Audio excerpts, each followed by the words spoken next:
वो good luck है और वो कहीं पे भी नहीं इंशाल्लाह जाएगी, वो अपने पास ही रहेगी। उसको असल में आपको जब जानवरों के साथ प्यार हो जाता है, वो मैंने बिल्कुल समझ लें कि छोटी ली थी, उसको जब बड़ा किया है तो वो समझ लें कि बच्चों की तरह समझे कि वो मेरा बच्चा ही है। इस तरीके से वो देने का वैसे ही दिल नहीं करता। फार्म बनाने के लिए जो है वो आपको मतलब एक स्केच लेना पड़ेगा। वो अगर कोई मेरे से कोई मशवरा लेना चाहता है तो कोई मसला नहीं है, आप उसको नंबर दें, इंशाल्लाह उसको प्रॉपर तरीके के साथ गाइड करेंगे, बताएंगे। और बगैर किसी मुनाफे के, बगैर किसी मतलब कोई हमें पैसे नहीं चाहिए, आपको ऐसे ही guide free of cost service है, आपको प्रॉपर गाइड करेंगे। इवन दैन कि आपको वहाँ पर जाके अगर जाना भी पड़ेगा आपके फार्म पे, किसी जगह पे प्लेस पे जाके आपको बताना पड़ेगा, दैन आपको हम जाके बताएंगे। पेट्रोल भी पल्ले से लगाएंगे सर, उसके लिए खाना भी ले जाएंगे, कोई मसला नहीं। हम चाहते हैं कि ये जो बिज़नेस है इसको इंक्रीज़ हो, जितना ज़्यादा बढ़ेगा, हमारे जितने भी फार्मिंग वाले बढ़ेंगे तो हमें फ़ायदा होगा। अस्सलाम वालेकुम नाज़रीन, मैं हूं आपके मेज़बान अहमद गौहर। हम एक डियर ब्रीडिंग फार्म पे मौजूद हैं।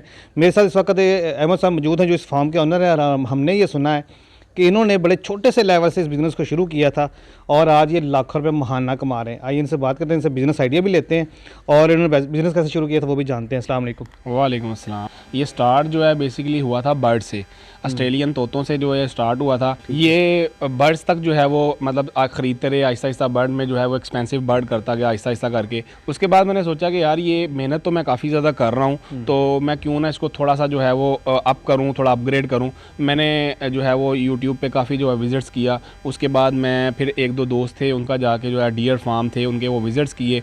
उधर जाके मैंने देखे कि इन्होंने किस तरीके से केजेस वगैरह बनाए हैं, क्या मामलात किए हैं, किस तरह होता है वो। तो खैर जो फार्म थे वो काफ़ी एक्सपेंसिव तरीके से बने हुए थे, उतना तो मेरा एक्सपेंस मतलब अफोर्ड नहीं कर सकता था। मैंने उस वक्त समझ लें कि फिर देखा, जब शौक़ पड़ा, बड़ी मुश्किल से जो है वो पैसे इकट्ठे किए, तोते वगैरह बेचे, अपना शौक़ वगैरह कम किया।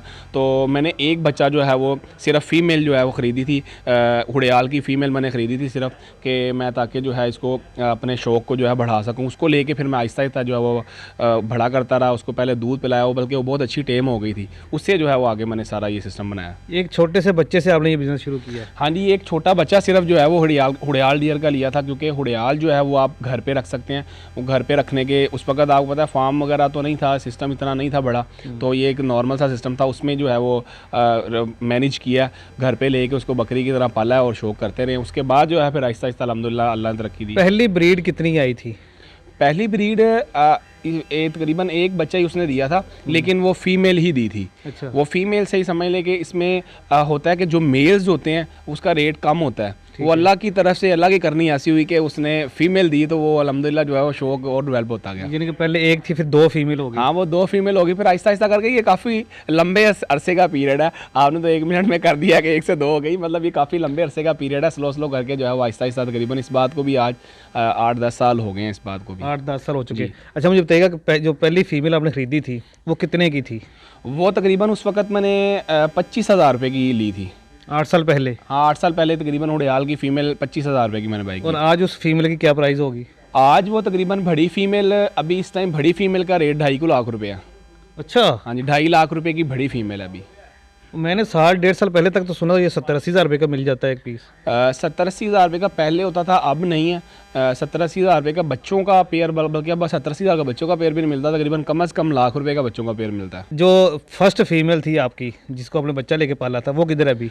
वो भी सर मेरे पास है। वो तो कहीं नहीं जा सकती ना जी, वो यहाँ से मर के ही जाएगी, वरना नहीं यहाँ से जाएगी। वैसे उसके बहुत ज़्यादा जो है वो लोगों ने पैसे ऑफ़र्स किए हैं, बड़े ज़्यादा पैसे लगाए हैं, लेकिन वो ज़रूरत नहीं है देने की, क्योंकि अल्हम्दुलिल्लाह आगे काफ़ी ब्रीड आ रही है। उसको जो है वो मैनेज करना थोड़ा मुश्किल हो रहा है, लेकिन अब ये है कि सेटअप थोड़ा बड़ा कर दिया, उसको डे बाय डे जो है वो इंक्रीज़ करते जा रहे हैं, बेहतरी आ रही है अल्हम्दुलिल्लाह। लेकिन वो फीमेल जो है वो नहीं इंशाल्लाह किसी वो तो गुड लक है आपकी। वो गुड लक है और वो कहीं पे भी नहीं इंशाल्लाह जाएगी, वो अपने पास ही रहेगी। उसको असल में आपको जब जानवरों के साथ प्यार हो जाता है, वो मैंने बिल्कुल समझ लें कि छोटी ली थी, उसको जब बड़ा किया है तो वो समझ लें कि बच्चों की तरह समझे कि वो मेरा बच्चा ही है।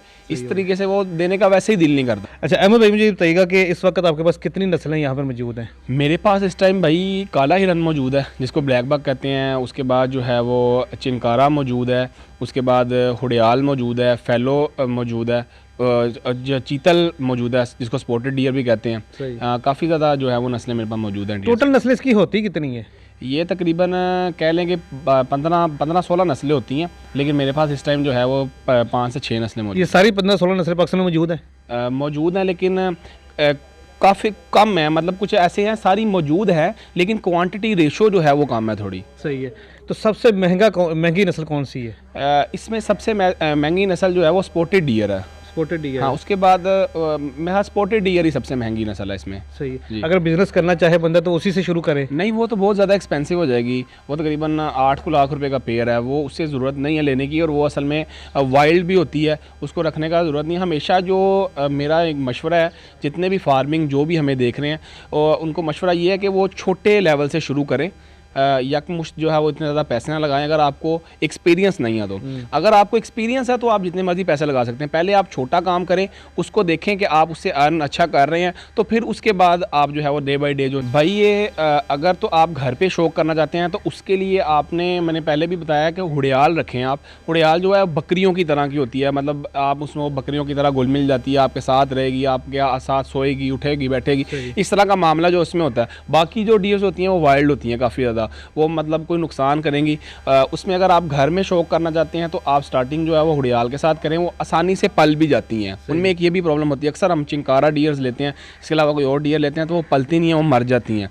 तो हमने इस चीज़ को भी देखना है कि जो हमारे से आसानी से पल जाए, वो उसमें हुड़याल है वो आसानी के साथ जो है वो पल जाती है। और अगर आप फार्म लेके बनाते हैं तो उसके लिए जो है वो आपको समझ लें कि कुछ एरिया कवर्ड चाहिए, जैसा कि मैंने बना रखा है। उसके बाद जो है कुछ एरिया ओपन एरिया चाहिए। ये जो आगे बने हुए हैं पिलर्स बने हैं, इसके आगे जो है वो सर्दियों में रात को जो ये तरपालें वगैरह लग जाती हैं ताकि वो अंदर सर्दियों से बच सकें। उसके बाद जो है ये धूप वगैरह होती है तो डे में उठा के बाहर कर देते हैं। फार्म बनाने के लिए जो है वो आपको मतलब एक स्केच लेना पड़ेगा। वो अगर कोई मेरे से कोई मशवरा लेना चाहता है तो कोई मसला नहीं है, आप उसको नंबर दें, इंशाल्लाह उसको प्रॉपर तरीके के साथ गाइड करेंगे, बताएंगे। और बगैर किसी मुनाफे के, बगैर किसी मतलब कोई हमें पैसे नहीं चाहिए, आपको ऐसे ही guide free of cost service है, आपको प्रॉपर गाइड करेंगे। इवन देन कि आपको वहाँ पे जाके अगर जाना भी पड़ेगा आपके फार्म पे किसी जगह पे प्लेस पे जाके आपको बताना पड़ेगा, देन आपको हम जाके बताएंगे। पेट्रोल ही पल्लो खर्च होगा? पेट्रोल भी पल्ले से लगाएंगे सर, उसके लिए खाना भी ले जाएंगे, कोई मसला नहीं। हम चाहते हैं कि ये जो बिज़नेस है इसको इंक्रीज़ हो, जितना ज़्यादा बढ़ेगा हमारे जितने भी फार्मिंग वाले बढ़ेंगे तो हमें फ़ायदा होगा। अच्छा, हमने ये सुना है कि अक्सर लोग जो है ना वो इसको खाने के लिए भी लेके जाते हैं।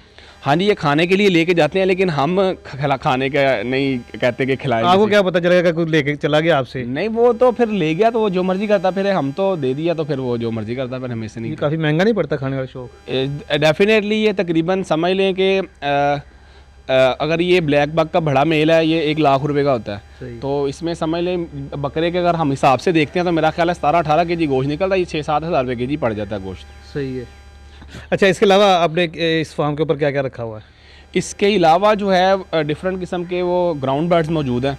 ग्राउंड बर्ड्स में जो है वो टर्कीज़ हैं, फेजेंट्स हैं, उसके बाद जो हैं वो कूंजे हैं, ब्लैक स्वान का पीस पड़ा हुआ है, इसके अलावा म्यूट स्वान पड़ी है, डिफरेंट किस्म की चीज़ें मौजूद हैं मेरे पास। आपने शेर भी पाले हुए हैं? शेर भी पाले हुए हैं, शेर की भी एक फ़ीमेल पड़ी है, मैं ख्याल आपने देखी भी है, फीमेल है वो भी अल्हम्दुलिल्लाह ब्रीड के लिए रखी है। समझे कि अब डियर्स के बाद उसकी बारी है। अच्छा, अब उसमें जो है वो आहिस्ता आहिस्ता इंक्रीज़ करेंगे, उसको बढ़ाएंगे। अच्छा, शेर के वो भी फीमेल ही ली, वो बच्चे ही लिया है? वो भी फीमेल ही ली है, बिल्कुल फीमेल बच्चा ही लिया है, और अब अल्हम्दुलिल्लाह ब्रीड के लिए जो है काबिल है। ये आपने सोचा कि मैंने जो भी नस्ल नई शुरू करनी वो बच्चा लेके शुरू करनी? सर, बच्चा लेके शुरू करने का मकसद क्या है कि होता ही है कि अक्सर लोग बड़ा पीस लेते हैं तो वो ख़राब पीस देते हैं, वो समझ लें कि ब्रीड के काबिल नहीं होता।